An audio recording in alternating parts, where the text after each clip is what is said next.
టాలీవుడ్లో నందమూరి హీరోలకు ఓ ప్రత్యేకత ఉంది. అందులోనూ బాబాయ్ బాలయ్య, అబ్బాయి ఎన్టీఆర్ల సినిమా గురించైతే చెప్పాల్సిన పనిలేదు. మరి ఎందుకు ఈ టాపిక్ గురించి మాట్లాడుకుంటున్నాం అనేగా మీ డౌట్? వివరాల్లోకి వెళ్దాం. సరిగ్గా ఏడాది క్రితం అంటే 2016లో బాలయ్య, ఎన్టీఆర్లు తమ సినిమాలతో సంక్రాంతికి బరిలోకి దిగారు.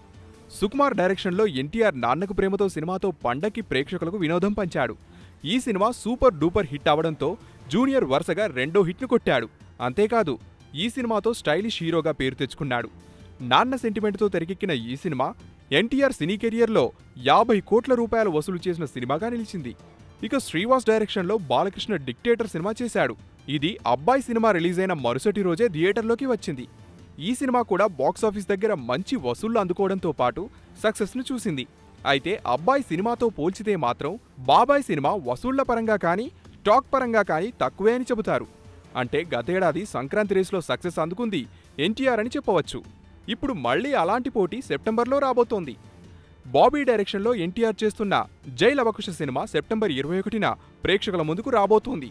ఇప్పటికే లీకైన ట్రైలర్ సినిమా విజయాన్ని కన్ఫర్మ్ చేసిందని యంగ్ టైగర్ అభిమానులు పండగ చేసుకుంటున్నారు. మరోవైపు బాలయ్య పైసా వసూల్ సినిమా కూడా సెప్టెంబర్ 29న విడుదల కానుంది. అంటే ఈసారి కూడా బాబాయ్కి ముందే అబ్బాయి తన సినిమాతో ప్రేక్షకుల ముందుకు రాబోతున్నాడు. మరి ఈ పోటీలో విజయం ఎవరిదన్నది ఇప్పుడు ఆసక్తికరంగా మారింది.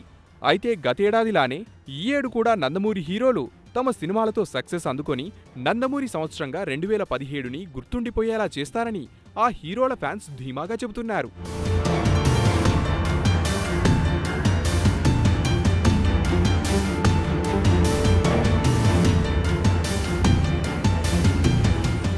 హాయ్ యూట్యూబర్స్, మరిన్ని మంచి వీడియోల కోసం సబ్స్క్రైబ్ చేయండి. దాంతోపాటే బెల్ ఐకాన్ పై క్లిక్ చేయండి.